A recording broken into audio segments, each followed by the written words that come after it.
Beyond Time, bab 710-711.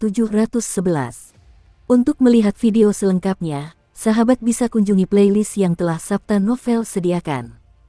Yuk mari, kita berimajinasi bersama dan masuk ke alur ceritanya.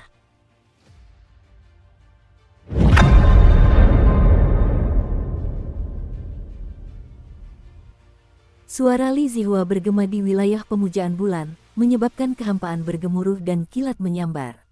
Namun, wajah yang terfragmentasi itu tampak acuh tak acuh. Meskipun sekarang menghadap ke sini, ia tidak membuka matanya. Ratapan pilu bergema dari 7 lokasi tempat para kultivator kuil bulan merah berkumpul. Suara Li Zihua dipenuhi dengan niat pemusnahan. Dalam sekejap, tubuh para kultivator bulan merah dan kekuatan yang melekat pada mereka mulai bergetar. Kulit mereka terbelah dengan sendirinya, memperlihatkan daging mereka. Pada saat itu, daging mereka bergetar dan terlepas dari tulang mereka satu persatu, menumpuk menjadi sebuah gunung kecil di tanah. Yang terakhir jatuh adalah kepala mereka yang telah kehilangan daging dan darahnya. Terdapat gunung-gunung kecil seperti itu di ketujuh lokasi tersebut. Gunung-gunung daging kecil itu kemudian bergabung membentuk gunung-gunung daging yang besar. Totalnya ada 7 orang. Bau darah bahkan tercium dan naik ke udara seperti asap, seperti tetesan air mata dari langit. Wajah dewa di langit yang terfragmentasi itu masih tampak acuh tak acuh. Hal ini berlangsung hingga tubuh Li Zihua mulai terkoyak. Sosok dia saat ini adalah seorang dewa. Robekannya menyebabkan langit dan bumi berubah warna dan angin berhembus kencang. Saat dagingnya terbelah, gunung ke-8 yang berdaging muncul dari tanah. Ia naik semakin tinggi. Potongan-potongan daging yang tak terhitung jumlahnya menumpuk membentuk puncak gunung yang menjulang tinggi. Tingginya sebenarnya sama dengan bintang bulan merah. Pada akhirnya, kepala Li Zihua juga melayang ke puncak gunung setelah kehilangan seluruh daging dan darahnya. Dari awal hingga akhir, ekspresinya dingin dan tanpa emosi. Saat kepalanya menyentuh gumpalan daging itu, rongga matanya yang kosong menatap langit. Pada saat itu, wajah dewa di langit yang terfragmentasi perlahan membuka matanya. Berbeda dengan pemandangan yang muncul di kristal ungu Suking, kali ini, wajah dewa yang terfragmentasi itu benar-benar membuka matanya. Saat membuka matanya, ketenangan terpancar di pupil emasnya. Saat pandangannya tertuju, wilayah pemujaan bulan terdistorsi dan menjadi kabur.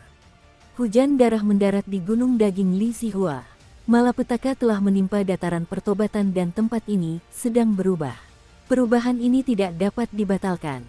Zat-zat anomali yang melampaui semua dewa muncul di dataran pertobatan, mengubah bumi, setiap orang, dan segala sesuatu di sini. Seluruh dataran pertobatan berubah menjadi zona terlarang yang baru. Beberapa bentuk kehidupan aneh lahir di dalamnya. Gunung daging itu juga dengan cepat menjadi penguasa zona terlarang. Ia memiliki kehidupan baru dan kesadaran baru. Pada saat itu, semua makhluk hidup di benua Wanggu gemetar. Dimanapun mereka berada, mereka dapat melihat wajah dewa yang terfragmentasi dan tindakan membuka matanya. Berbagai macam emosi negatif seperti rasa takut, ngeri, dan panik meletus di benua Wanggu. Ada juga bayangan samar dao surgawi yang muncul di langit benua Wanggu, seolah-olah mereka ingin melawan dan menghentikannya. Namun, itu sia-sia. Mereka hanya bisa mengeluarkan ratapan tanpa suara, dan beberapa di antara mereka sekarat. Inilah 100.000 dao surgawi dari benua Wanggu. Mereka berbeda dari 99 dao surgawi abadi. Setiap kali wajah yang terfragmentasi membuka matanya, itu merupakan kehancuran bagi dao surgawi tersebut. Bintang bulan merah juga terdampak. Benda itu berada di langit di atas dataran pertobatan dan terlihat dari wajah dewa yang terfragmentasi. Pada saat itu, tempat itu bergetar hebat. Adegan yang terjadi ketika kristal ungu Suking memanggil tatapan wajah yang terfragmentasi muncul kembali pada saat ini. Tempat pertama yang dilihat dewa itu akan menjadi zona terlarang. Jika dilakukan untuk kedua kalinya, tempat itu akan berubah menjadi wilayah terlarang. Kali ketiga akan menjadikannya alam ilahi. Adapun yang keempat kalinya, itu disebut dunia ilahi. Bulan merah mulai berdenyut. Pada garis waktu, ia berkedip tak beraturan. Segera setelah itu, bintang-bintang bulan merah yang tak terhitung jumlahnya muncul di ruang waktu yang tak terhitung jumlahnya. Mereka saling berjalin dan tumpang tindih. Setelah berbagai tindakan yang tak terhitung jumlahnya ini, sebuah pemandangan yang kala itu tidak dilihat Suking dengan jelas pun muncul. Di kedalaman bintang-bintang bulan merah yang tak terhitung jumlahnya ini, muncul kabut.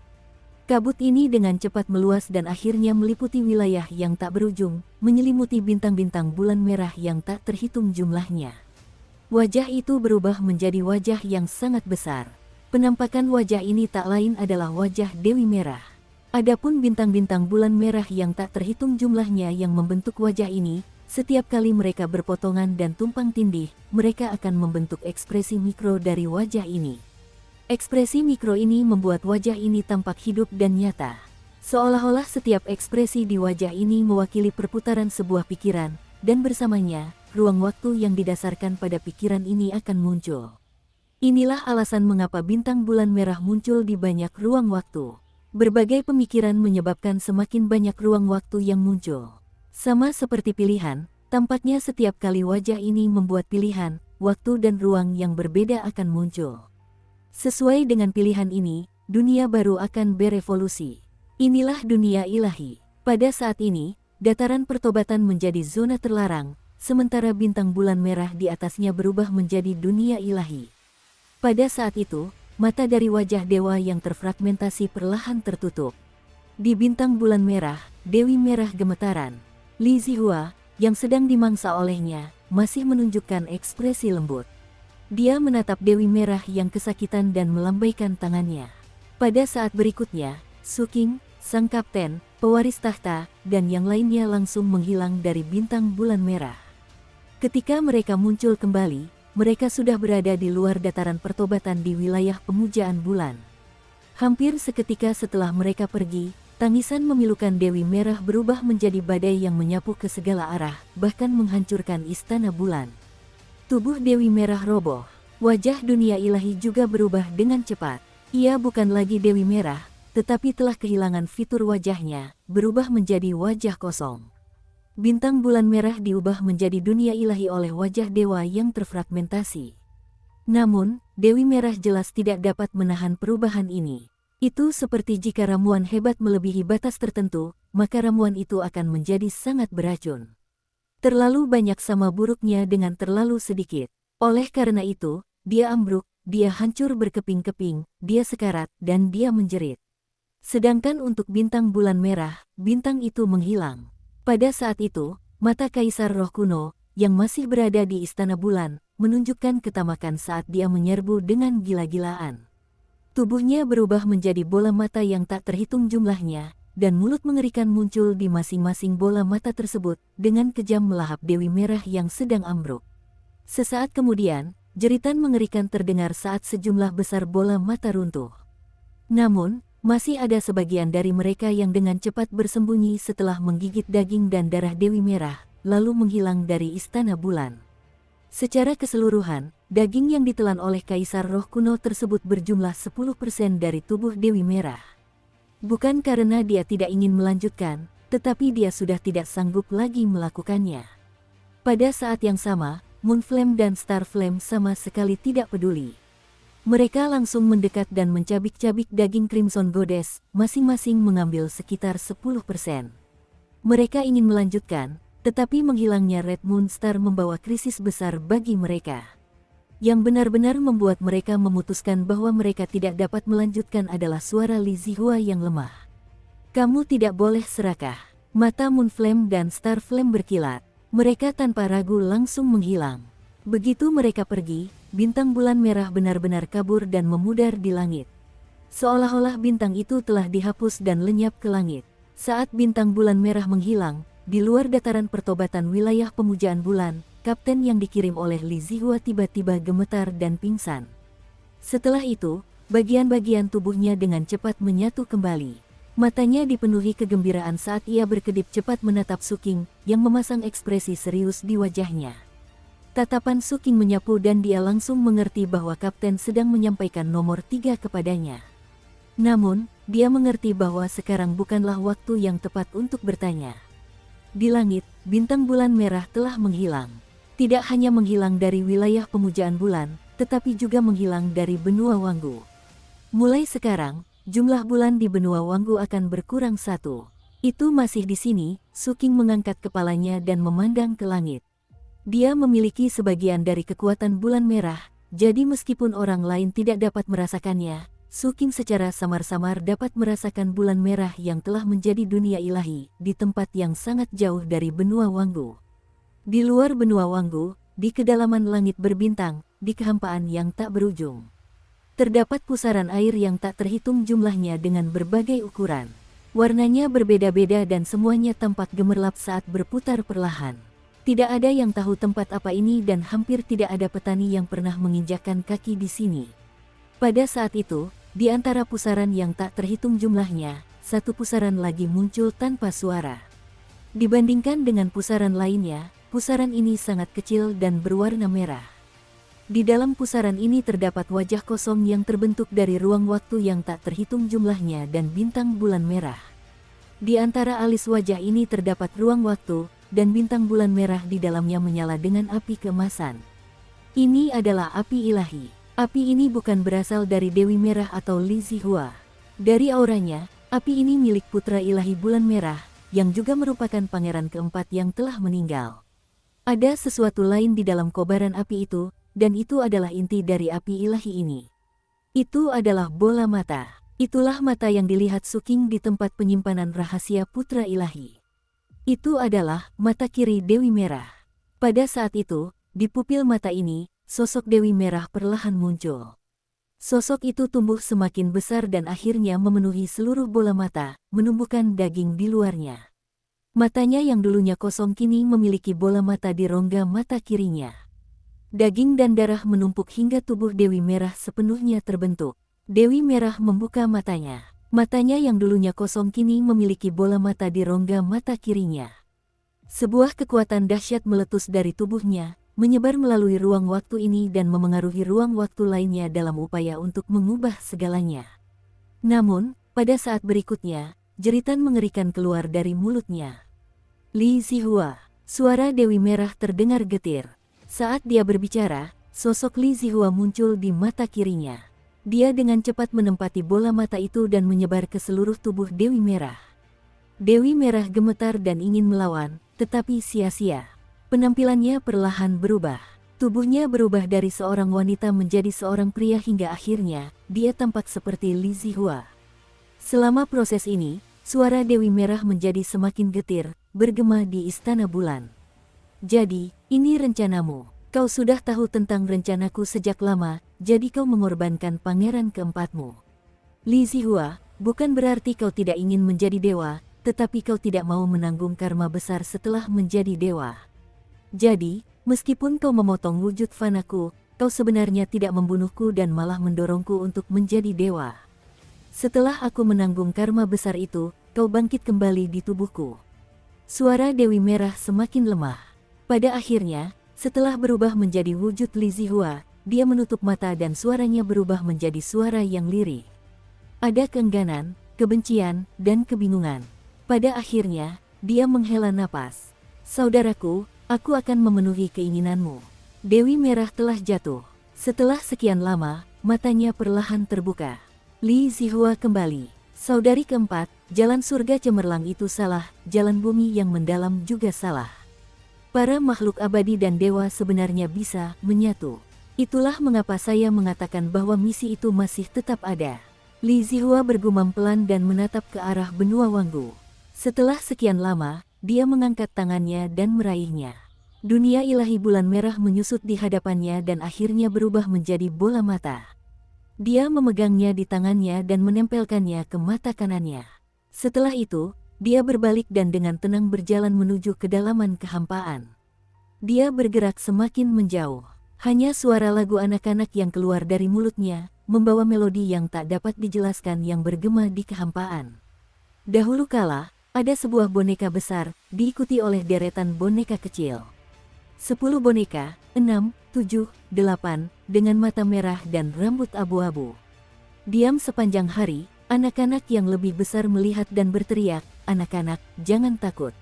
Hingga suatu hari tiba-tiba, boneka besar itu sakit, boneka kedua melihatnya, boneka ketiga membeli obat, boneka kelima tersedak, boneka keenam mati, boneka ke-7 tertawa, boneka ke-8 menggali lubang, boneka ke-9 melompat, air mata boneka ke-10 jatuh ke tanah. Aku pergi bertanya padanya mengapa dia menangis. Boneka ke-4 hilang dan tidak akan kembali. Dalam sajak anak-anak ini, boneka ke-4 yang disebutkan mungkin tidak hanya merujuk pada pangeran ke-4, tetapi juga saudara perempuan ke-4 sang penguasa.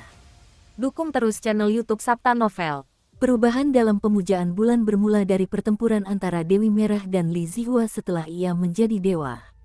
Mungkin perang di antara mereka belum berakhir seperti yang dipikirkan dunia. Mungkin pertempuran besar ini telah melintasi ruang dan waktu sejak zaman kuno dan telah dilakukan dengan cara yang tidak dapat dipahami oleh dunia. Peristiwa itu berlangsung selama bertahun-tahun yang tak terhitung jumlahnya. Pertempuran ini baru berakhir sekarang. Kabut yang telah menyelimuti wilayah luas ini selama bertahun-tahun juga menghilang bersamaan dengan lenyapnya bintang bulan merah.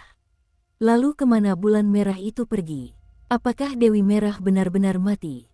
Akankah Li Zihua muncul lagi? Tidak seorang pun tahu jawabannya, baik itu orang luar maupun orang-orang yang berpartisipasi dalam pertempuran ini. Bagi makhluk hidup yang ada di wilayah pemujaan bulan saat ini, satu-satunya hal yang dapat mereka yakini adalah bahwa pertempuran ini akan menjadi legenda yang akan diwariskan dari generasi ke generasi. Kita dapat membayangkan bahwa bertahun-tahun kemudian, berbagai ras yang lahir di wilayah luas ini akan melihat jejak pertempuran ini dalam catatan kuno. Mereka akan mengetahui bahwa di zaman yang jauh, wilayah yang mereka huni pernah dikuasai oleh kutukan. Mereka juga akan memahami bahwa kutukan ini telah dipatahkan setelah pertempuran legendaris itu berakhir. Jika suatu hari nanti, keturunan yang tinggal di wilayah ini memenuhi syarat untuk melangkah ke ruang waktu dan kembali ke hari ini, mereka pasti akan dapat merasakan perubahan di seluruh wilayah pemujaan bulan setelah bulan merah menghilang. Semuanya mulai pulih. Harapan telah turun. Di sungai panjang Yin pengorbanan yang mengelilingi wilayah tersebut, air sungai berubah dari merah menjadi jernih.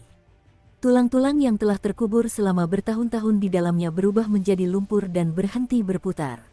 Tanpa kutukan bulan merah dalam garis keturunan semua makhluk hidup, mereka tidak lagi membutuhkan pil pemutus kutukan atau pil penenang kutukan. Jejak langkah mereka tidak lagi terbatas pada wilayah luas ini. Kebebasan telah dikembalikan kepada makhluk hidup yang menyembah bulan. Namun, setelah menanggung siksaan dari berbagai zaman dan memikul beban keputusasaan, mereka yang berdiri di persimpangan era lama dan era baru merasa kesulitan untuk menghilangkan kelelahan yang masih membekas di tubuh dan pikiran mereka, bahkan di tengah sorak-sorai dan kegembiraan. Mereka sangat lelah. Pemujaan bulan juga perlu memulihkan diri. Oleh karena itu, sang pewaris pergi. Dengan kedudukannya, ia harus menyelesaikan tugas dan misinya saat ini juga. Didikan yang ia miliki cukup untuk memikul tanggung jawab tersebut. Di luar dugaan semua orang, sang pewaris mengambil alih kekuasaan ayahnya dan menjadi penguasa pemujaan bulan. Sang pewaris telah memilih lokasi istana pemujaan bulan yang baru di pegunungan kehidupan pahit. Mulai sekarang, dia akan memimpin tempat ini dan melindungi wilayah ini. Di kedalaman istana pemujaan bulan, terdapat seorang apoteker biasa. Tidak perlu mendefinisikan tempat ini. Tempat ini akan terhubung dengan legenda karena apotek ini merupakan bagian dari legenda dan juga awal mula legenda tersebut. Pemilik apotek itu bukanlah ahli waris, melainkan seseorang bernama Suking. Adapun kepemilikan seluruh wilayah pemujaan bulan, ahli waris pada akhirnya tidak memilih untuk mengembalikannya kepada umat manusia, melainkan mendeklarasikannya sebagai entitas independen. Nama Moon Worship juga tidak berubah. Namun, maknanya sama sekali berbeda. Itu bukan lagi ibadah, melainkan persembahan. Persembahkan bulan merah. Ini adalah pilihan antara pewaris tahta dan saudara-saudaranya, dan juga pilihan semua makhluk hidup di wilayah persembahan bulan. Putri Mingmei juga memiliki tanggung jawabnya sendiri. Dia pergi ke dataran es utara, yang awalnya merupakan wilayah kekuasaannya. Di utara, Putri Mingmei mendirikan sebuah lembaga pendidikan bernama Istana Beiming. Di tahun-tahun mendatang, ia akan mendidik semua makhluk hidup dan memberikan segala yang dimilikinya kepada rakyatnya. Putri kelima juga memiliki sebuah misi. Dia menggunakan kemampuannya untuk memperbaiki cermin pemberontak bulan. Setelah disatukan kembali, cermin itu naik tinggi dan melayang di langit wilayah persembahan bulan. Itu menjadi matahari. Adapun dirinya sendiri, ia memilih untuk memasuki cermin pemberontak bulan dan bermeditasi di sana selamanya, melepaskan otoritas dan cahayanya, memungkinkan wilayah persembahan bulan untuk mendapatkan sinar matahari mulai sekarang. Segala sesuatu dipelihara dan vitalitasnya berkembang. Para kultivator di aula pemberontak bulan mendapatkan kembali kebebasan mereka dan dapat memilih jalan mereka sendiri. Sebagian dari mereka memilih untuk memutuskan hubungan mereka dengan aula pemberontak bulan dan kembali keras masing-masing untuk bekerja keras demi pemulihan. Ada juga sebagian yang bersedia tinggal di cermin pemberontak bulan dan menggunakan nyawa mereka yang tak terbatas untuk menjadi penjaga matahari. Bagian terakhir mengisahkan tentang sang ahli waris yang berupaya melindungi rumah ini bersamanya. Pilihan si kedelapan tua berbeda dari saudara-saudaranya. Kepribadiannya tidak cocok untuk berada di satu tempat dalam waktu lama. Pengalaman di penjara sebelumnya memungkinkannya untuk membuat penilaian sendiri tentang perubahan di dunia luar selama bertahun-tahun. Oleh karena itu, ia memilih untuk berkelana di dunia manusia dan meninggalkan wilayah persembahan bulan. Ia ingin mengamati dengan saksama benua Wanggu yang terasa familiar sekaligus asing ini. Adapun Old Nin, sebagai yang terkuat di antara semua saudara-saudaranya, dia berjalan ke dataran pertobatan dan berjalan ke sisi gunung daging yang terbentuk dari daging dan darah ayahnya. Di hadapan penguasa zona terlarang, Old Nin duduk bersila dan tidak bergerak sama sekali. Indra ilahinya meliputi seluruh zona terlarang dan juga wilayah persembahan bulan. Dia sedang berlatih dan mencari jalan yang pernah ditempuh ayahnya. Permasalahan di wilayah persembahan bulan telah berakhir. Adapun keuntungan dari pertempuran melawan Dewi Merah, orang-orang yang berpartisipasi dalam pertempuran itu memperoleh keuntungan yang berbeda dan tidak akan memberitahu orang lain. Namun, semua orang sangat puas dengan apa yang mereka peroleh. Kaisar Roh Kuno tidak mencari Su King lagi. Jelas, dia merasa telah memperoleh banyak hal. Moonflame dan Starflame tidak muncul lagi. Mereka pasti berpikir bahwa keuntungan yang mereka peroleh tidaklah kecil. Sang ahli waris dan yang lainnya tidak mengatakan apapun tentang hal ini. Namun, melihat hasilnya, mereka mungkin menerima sesuatu yang lain dari ayah mereka. Adapun Su King dan sang kapten, secara kasat mata, merekalah yang paling sedikit mendapatkan keuntungan, hanya memperoleh klon Dewi Merah, Zhang Xiun. Untuk mendapatkan keuntungan ini, mereka telah membayar mahal. Terlepas dari apakah itu efek dari otoritas Su King atas bulan merah, banyak persiapan sang kapten di kehidupan sebelumnya, atau matahari fajar. Semua ini membuat manfaat tersebut tampak sejalan dengan alokasi budidaya mereka, tetapi dari segi nilai, hal itu tampak agak dipaksakan. Oleh karena itu, sang kapten berkali-kali menemui pewaris dan yang lainnya dan memasang ekspresi getir. Ia bahkan tak ragu memanggil Dewa Api Bulan Agung, menginginkan penjelasan. Ia bahkan meminta Su King untuk berbicara dengan Kaisar Roh Kuno dan rubah tanah liat. Dia tampak seperti seseorang yang gajinya sudah dibayarkan ke pemilik rumah dan kemudian gagal membayar gajinya. Namun, Dewa Api Bulan Agung mengabaikannya dan Kaisar Roh Kuno sama sekali tidak menanggapi. Adapun mengenai rubah tanah liat itu, Su King menyerah untuk berkomunikasi setelah berpikir sejenak. Hanya pewaris dan yang lainnya yang menatap kapten dengan penuh arti, seolah-olah mereka tahu apa yang sebenarnya telah ia peroleh. Jika itu orang lain, mereka mungkin akan merasa sedikit canggung. Namun, sang kapten tidak menurut. Ia tetap meminta penjelasan. Pada akhirnya, ia memasang ekspresi kesal dan pergi sambil menghela napas. Ketika mereka tiba di tempat yang sepi, sang kapten dengan cepat mengeluarkan dua bagian terakhir dari matahari fajar. Dia bahkan meminta Su King untuk mengeluarkan satu bagian terakhir yang dimilikinya. Setelah itu, dia masih khawatir dan memuntahkan darah dalam jumlah besar, menyegel area sekitarnya dan membuat Su King melepaskan kekuatan bulan merah. Meskipun bulan merah telah menghilang, otoritas Su King masih tetap ada. Selain itu, hal ini sedikit berbeda dari masa lalu. Adapun detailnya, Su King masih perlu mempelajarinya secara rinci sebelum dia dapat memahaminya. Namun, apapun yang terjadi, dengan upaya bersama mereka berdua, akhirnya ada tempat di mana mereka bisa membicarakan hasil rampasan perang. King kecil, apakah kau sudah mengerti? Kita ingin orang luar berpikir kita hanya mendapatkan sedikit, agar mereka tidak iri. Meskipun para dewa maha tahu dan maha kuasa, ketika menyangkut makhluk setingkat Dewi Merah dan Li Zihua, kemahatahuan dan kemahakuasaan ini akan ditekan. Oleh karena itu, kami harus mengeluh dan menyatakan bahwa kami telah menderita kerugian besar. Sang kapten berseri-seri penuh kegembiraan dan wajahnya dipenuhi antusiasme. Su King segera mengangguk. Ia tentu saja mengetahui niat sang kapten. Sebenarnya, meskipun ia tidak mengetahui secara spesifik keuntungan yang akan diperoleh kapten kali ini, ia sudah membuat perkiraan kasar ketika melihat kapten berkedip 3 kali sebelumnya. King kecil, kita telah mendapatkan keberuntungan besar. Suara kapten bergetar dan napasnya terengah-engah. Setelah mengatakan ini, dia secara naluriah melihat sekeliling dan merendahkan suaranya. Kali ini, keuntungan kita bukan hanya klon Dewi Merah, Zhang Xiyun. Ada juga ini. Saat sang kapten berbicara, ia mengangkat tangan kanannya dan mengulurkannya di depan Su King, memperlihatkan 3 kuku di dalamnya. King kecil, apakah kau mengerti apa ini?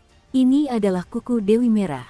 Apapun yang menjadi miliknya adalah harta karun tertinggi. Ini jauh lebih baik daripada senjata tulang ikan yang diberikan lelaki tua itu kepada kita. Sama sekali tidak bisa dibandingkan. Sang kapten merasa gembira. Saat kita kembali nanti, kakek itu akan ngiler melihat hasil panen kita. Haha, di tengah sikap angkuh sang kapten, matanya yang kecil dengan cepat melirik Su King. Su King tampak tanpa ekspresi. Ia melirik 3 kuku kecil di tangan kapten, lalu mengangkat kepalanya. Matanya tenang dan ia tidak mengucapkan sepatah kata pun. Sang kapten berkedip dan terbatuk. King kecil, apakah kamu mengerti apa kebahagiaan terbesar dalam hidup? Itu adalah kepuasan. Kamu harus belajar dariku dalam hal ini. Aku adalah orang yang sangat mudah merasa puas. Pikirkanlah, Dewi Merah adalah dewa tingkat tinggi. Kita berhasil mengatasi ancaman yang ditimbulkan Dewi Merah kepada kita kali ini. Ini adalah panen terbesar kita. Selain itu, ada klonnya. Panen ini juga lebih besar. Yang terpenting adalah 3 kuku besar ini. Ini adalah harta karun. Namun, King kecil, kau adikku dan aku harus menjagamu, jadi aku akan memberimu 2. 1 saja sudah cukup untukku. Sang kapten menatap dengan sangat murah hati dan memberikan 2 kuku kecil kepada Su King. Setelah itu, dia berbalik dan hendak pergi. Ekspresi Su King sangat tenang dari awal hingga akhir. Dia mengambil 2 kuku kecil itu dan menyimpannya. Setelah itu, dia mengeluarkan selembar bambu dan mulai mengukir. Ketika sang kapten melihat pemandangan ini, jantungnya berdebar kencang dan ia segera bergegas ke sisi Su King. Pandangannya tertuju pada gulungan bambu itu dan ia melihat Su King mengukir namanya. Oleh karena itu, dia berkedip dan batuk. Adikku, kakak tertua sedang bercanda denganmu. Haha, cepat singkirkan kertas bambu ini, tidak perlu, tidak perlu. Pada saat itu, ekspresi sang kapten berubah serius dan dia berbicara dengan suara rendah. Bagaimana mungkin keuntungan sejati kita hanya berupa 3 kuku ini? Ini. Sang kapten mengangkat tangan kanannya dan merentangkannya lagi. 3 gelembung muncul di telapak tangannya. Masing-masing berisi jari yang terbentuk dari perpaduan bulu dan daging. Berlumuran darah, jari-jari itu tampak hidup dan menarik perhatian, memancarkan kekuatan ilahi yang dahsyat.